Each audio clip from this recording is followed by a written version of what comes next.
All right, so here we are once again with another Mcfarlane DC Superpowers unboxing, and this is Lobo. And man, like when this figure was first announced, like I know a lot of people were saying this guy's way too big, and they were not wrong. Get this figure in hand, and he is just ginormous. Look at him. He's so big that like the superpowers logo is almost entirely covered up by the bubble. Like the edge of the bubble is like right up here, and it's literally right where like the blue of the lettering meets the white of the border. So like he covers up literally the bubble covers up the entire superpowers lettering in the superpowers logo. There's a look at the back with the cross cell artwork and all the figures made up until this wave, and got the bio on the back with three different languages as usual. And it reads, Lobo is crude, rude, and nearly impossible to kill. This super tough bounty hunter wanders the cosmos on his space bike, flying from one assignment to the other with plenty of pit stops at local alien bars along the way. So not the worst bio that we've had on here, but still I think doesn't really go as much into the detail of the character as it could if it was all one language on the back. And I think I speak for people who speak French and people who speak Spanish as well. They'd probably also appreciate having like a full bio in their language. Like I think that would make sense for all of us, right? Just swap out that black plate. It's not that hard. Like they did it in comic books all the time when back in the old days when the direct market covers were different from the newsstand covers. They just swapped out the black plate. So some of them had a UPC logo on there, and some of them had like I don't know, a little Spider-Man head down in the corner. You know, whatever they put in there at the time. DC obviously had different stuff from Spider-Man, but you know, different characters, slogans, things like that. And we got a nice piece of artwork on here by Simon Bisley, which if you're going to pick an artist to represent Lobo, I think like you know you can't really pick one better than Simon Bisley. You know, a lot of the times these superpowers packages tend to use art by Jose Luis Garcia Lopez, which makes sense because he illustrated so many of those original superpowers packages back in the 80s. Not all of them. You know, I think Kirby did some, and some other artists did some other ones. But a lot of those, the lion's share of them came from uh, Jose Luis Garcia Lopez's style guide, and the even a lot of the ones that didn't tried to kind of emulate his style. Not Kirby though. Kirby's going to be Kirby, so you know. Anyway, let's go ahead and open up this gigantic fellow, and we can talk about this figure. So and why he's so huge. So Lobo is supposed to be a big guy in the comic book, but I think they overdid it with this one, and I don't know if that's because they want to use this buck for other figures. It does not appear to me uh, to be like you know this might be Kilowog's torso underneath. And if I'd have thought about it, I'd have brought the Kilowog figure over here with me to look at it. But it does look kind of like his neck on there. So they might have wanted to reuse some of those parts, but like I think they could have done some things to make him a little bit smaller, and that probably would have been a little more appropriate. But we can see that it's got like a soft goods vest, and that's really nice. Bobby Wald is here, and Bobby Wald says, "I like how they did Lobo in the late '90s, early 2000s animated Superman." Yes, and actually, I'm really glad you brought that up because you can see that the people who made this figure like that version of Superman too. He's or, I'm sorry, that version of Lobo too. He's very much based on his appearance on the DC animated stuff, Superman animated series, Justice League, all those kind of things. And I suspect the reason that they did this, and I don't know for a fact, I haven't read any interview where somebody said this is why we based him so strongly off of that version. I suspect it's because when Mattel was doing Justice League Unlimited figures, they weren't allowed to do a figure of Lobo at that time because DC considered him a mature readers kind of character, and they didn't want children's toys being made of him, even though he was on a cartoon that Mattel was making toys of. So somehow he can be on a cartoon that allegedly is aimed at children, like Superman the animated series or Justice League.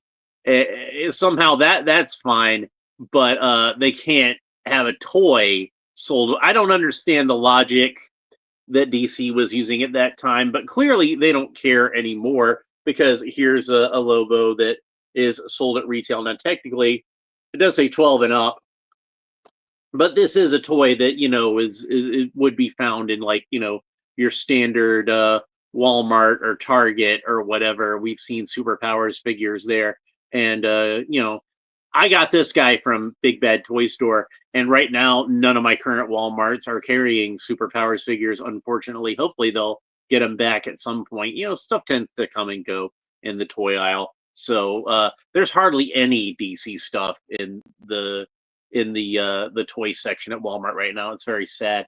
They still got plenty of Mcfarlane stuff in the electronics section, but it's multiverse. I haven't seen any Superpowers over there.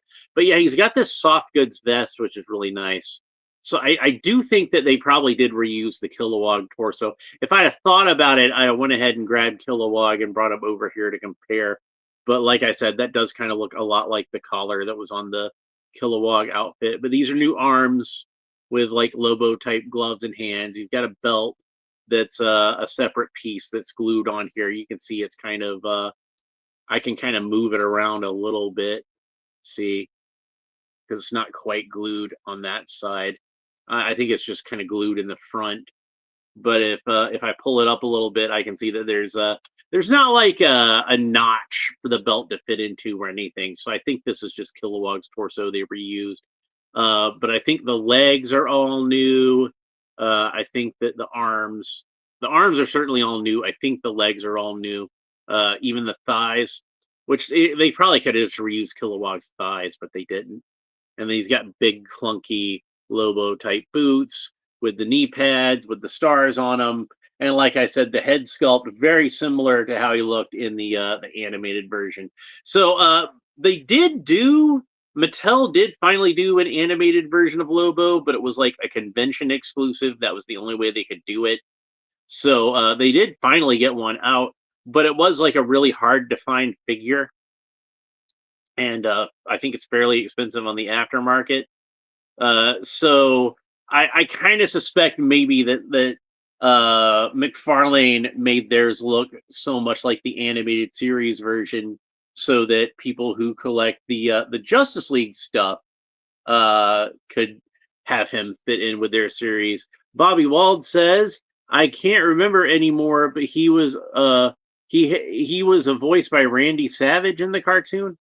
I think it was the did him on the cartoon. I think it was Brad Garrett that did he was on Everybody Loves Raymond, and did some other voices for the animated series at various points. I think he was Bibbo also, but yeah, Brad Garrett. I think Brad Garrett was the same guy. He was actually Hulk Hogan on the Hulk Hogan Rock and Wrestling cartoon.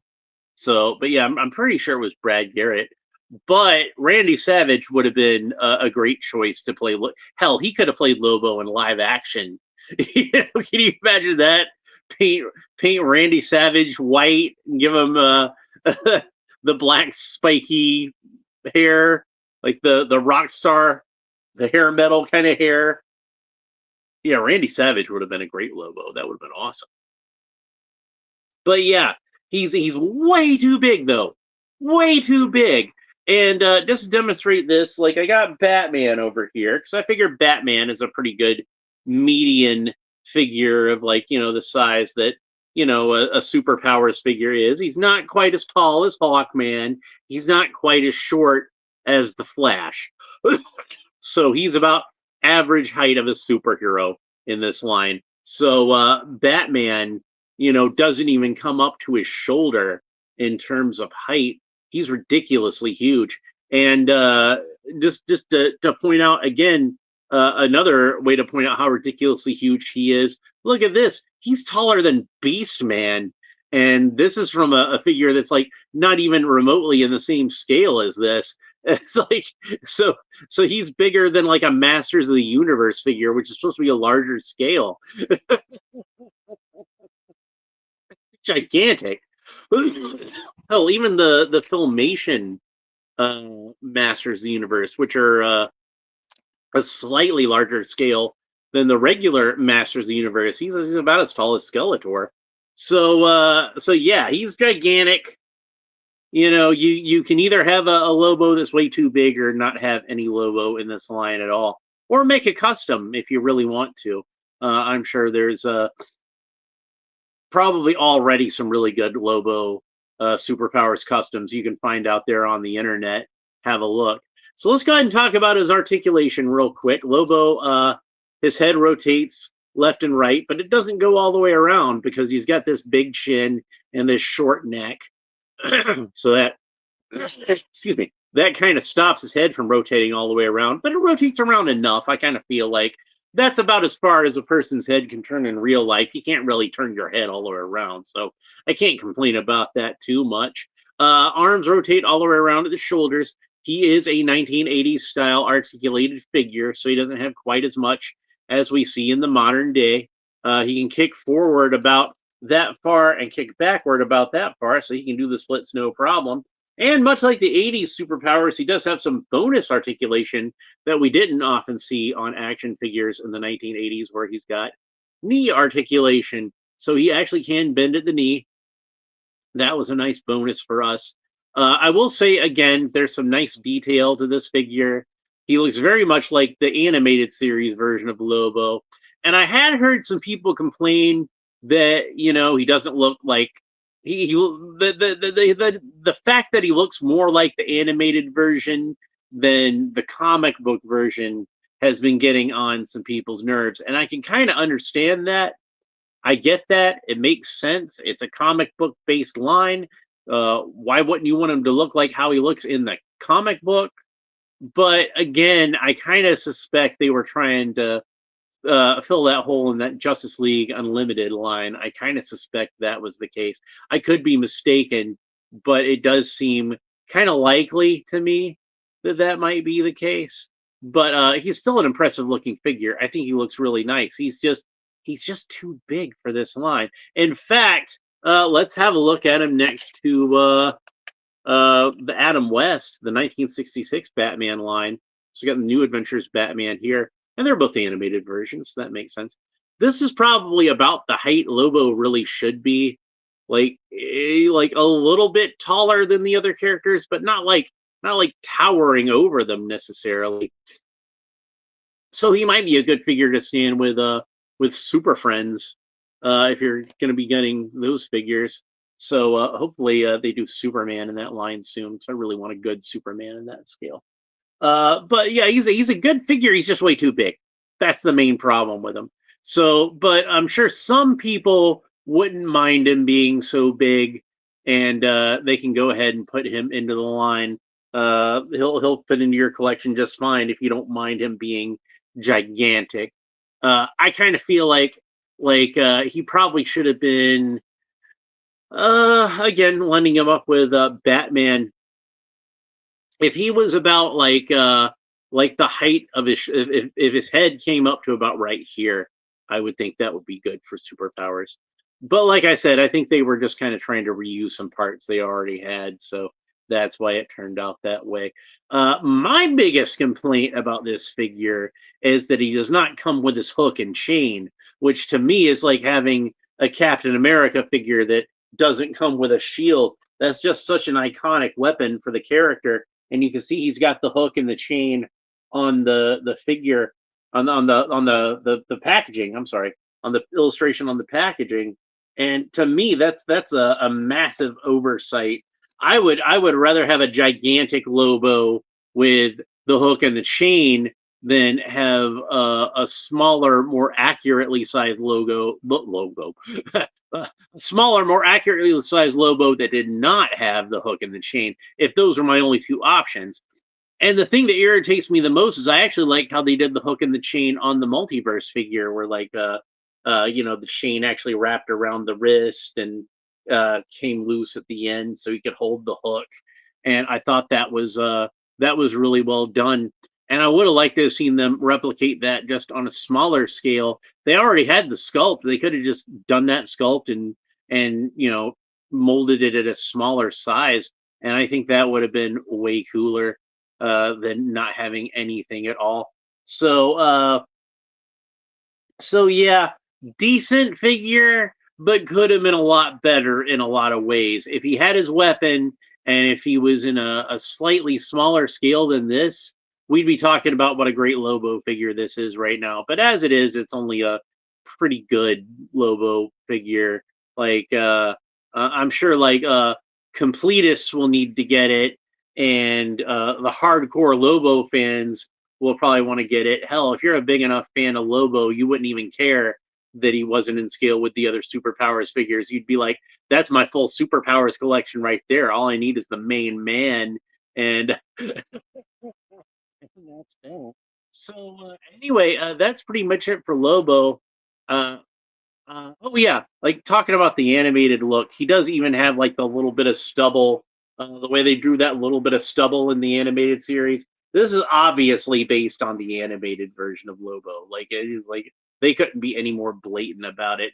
And I guess to be fair, on the animated series, he didn't really have the hook and the chain because chains are kind of hard to animate. But they gave him a crowbar on that at least. Couldn't they have given him a crowbar? I don't know. Maybe I'm just nitpicking too much, but I think they could have done better with this figure. It's not a horrible figure by any stretch of the imagination, but it's not.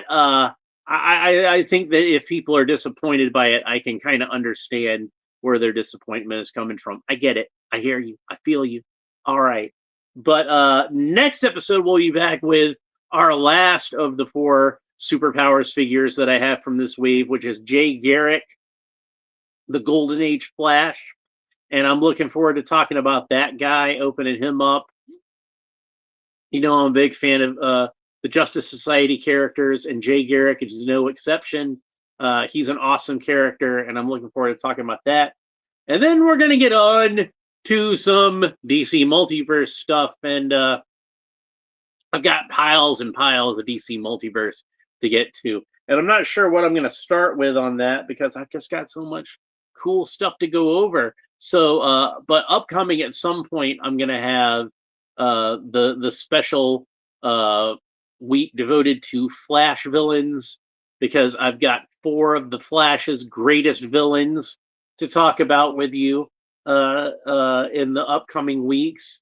I've got lots of cool figures of Superman, Batman, Supergirl, Dr. Fate, Two-Face. I still got that Animal Man figure I need to open up.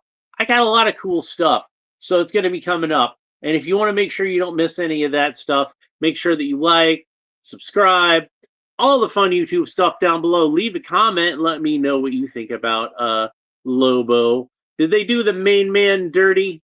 Did they do a decent enough job with him? Are you happy with this figure? Are you disappointed with this figure? Do you think they could have done better, but you're still okay with it?